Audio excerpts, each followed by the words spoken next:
We welcome you back on the Lake County Captains pregame show. Tyler Danberg alongside Lake County Captains outfielder and Cleveland's fastest base runner in the minor league organizations by Baseball America, Guy Lipscomb. Guy, thank you so much for joining us. How are you doing?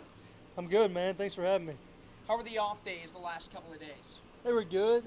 A few of us got to go golf up at Alex Mooney's Country Club, so it was sweet. Who's the best golfer on the team? It's either Trent Denholm or Jake Fox. How are you? I'm probably bottom of the list. Not very good. Out there for a good time before you guys take That's right. on the Lansing Lugnuts for 6 games. Now, the last time the Captains played the Lugnuts in Lansing, you had yourself a week, a .476 average, 10 hits, and your first 2 high A home runs. What do you remember from that week?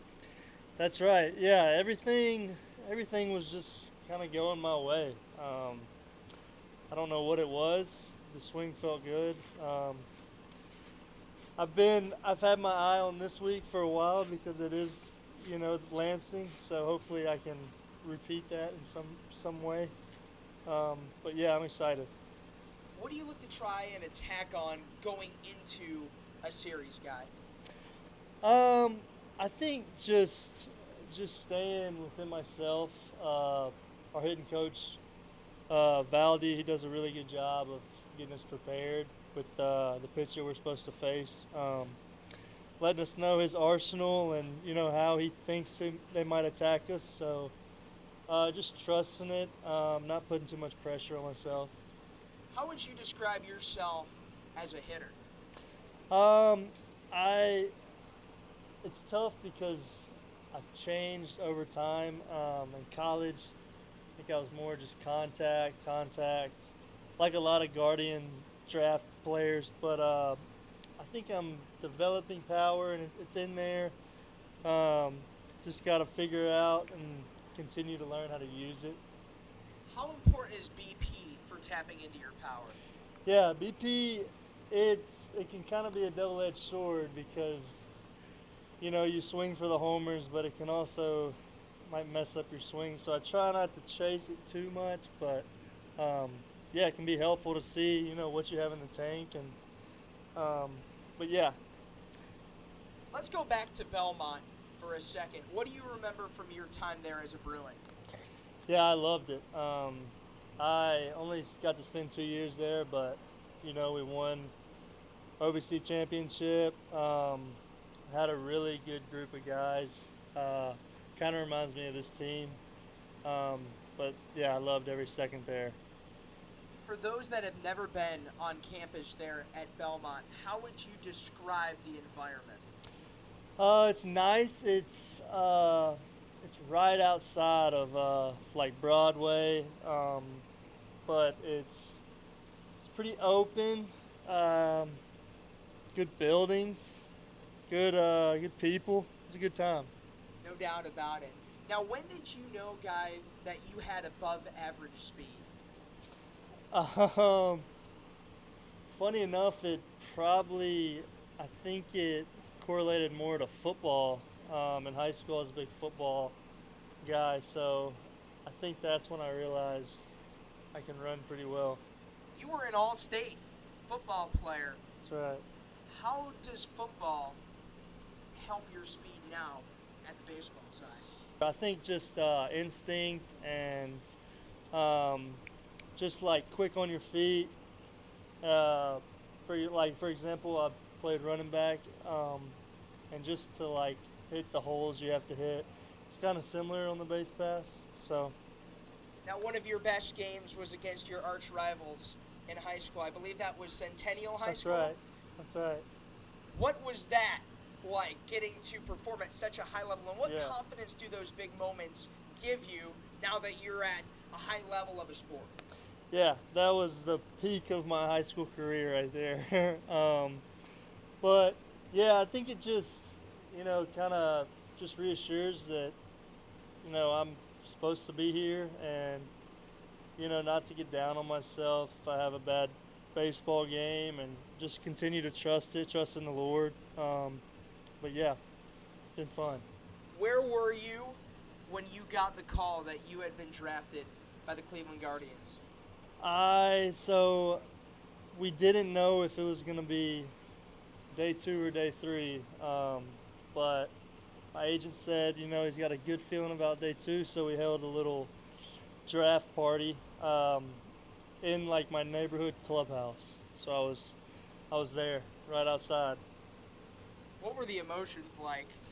It's crazy. I actually got 2 different calls. Houston called first and said it was between 2 dudes. It was me and this left-handed pitcher or something. And next call I get, it's like, hey, Cleveland's drafting you. So it was sweet. It was out of nowhere, honestly, but it was awesome. How loud was the clubhouse after that? Yeah, they were going crazy. My family was there, some friends, so it was awesome. And you have an athletic family. Your brother played college baseball. Your dad played college football. Mm-hmm. What's it like growing up in the Lipscomb house with a lot of sports around? It's awesome. And, I have 2 older brothers, so we were going at it. My mom also played tennis at Tennessee. So even like today, like pickleball is blowing up, and we're always playing pickleball. So it's a lot of fun. They definitely, I think my brothers and my parents shaped me into the athlete I am, and gave me the love for it. So how does your mom factor into you guys as an athletic family? Is she one of the more competitive people in the family? She is. She really is. And she is incredible at tennis. And still to this day, like I said, in pickleball, she is so competitive. She like broke her wrist a couple weeks ago and still played in a pickleball tournament. So she's awesome though. So did you grow up a Vols fan then? I did not. No, I was born in Tupelo, Mississippi. So I grew up a Mississippi State fan. When did you move to Franklin? 2014. I think I was in 7th grade. So spent about half my life in Franklin and then half in Tupelo, Mississippi. So how much of Tupelo has to do with Elvis? A lot of it. He's everywhere. He's everywhere. And I love him, so he's the man. He's the man. Do you have a favorite song? I don't want to say like a well-known one. The all-time, one of my college teammates, he walked up to Suspicious Minds, and it was awesome.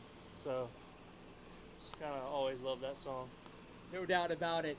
Now, when you got drafted by Cleveland, and now that you've been at the organization for multiple years, how do you feel like the Guardians system helps fit your playing style?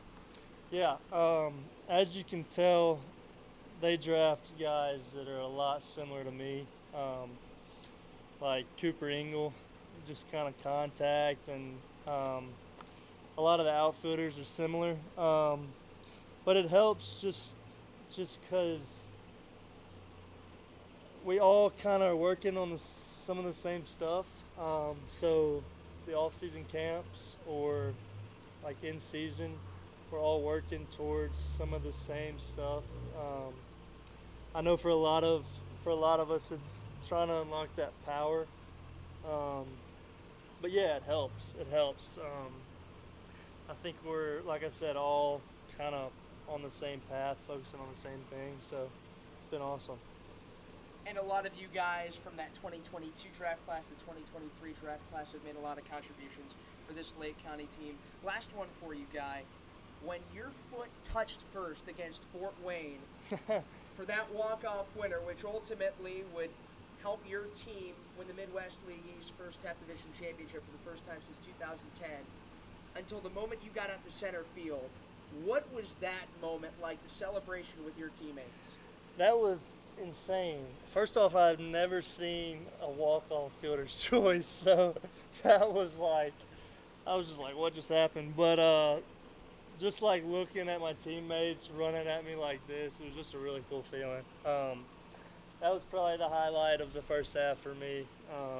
Just that whole day, and getting inside and, you know, everything working itself out and us popping champagne. It was awesome. It was incredible. That's Lake County Captains outfielder Guy Lipscomb. He will be batting ninth today for the Captains to begin game 1 of 6 between the Lansing Lugnuts. Guy, thank you so much for joining us. Thank you, Tyler. I appreciate it. We'll have first pitch coming up next on Valley Live at MILB TV.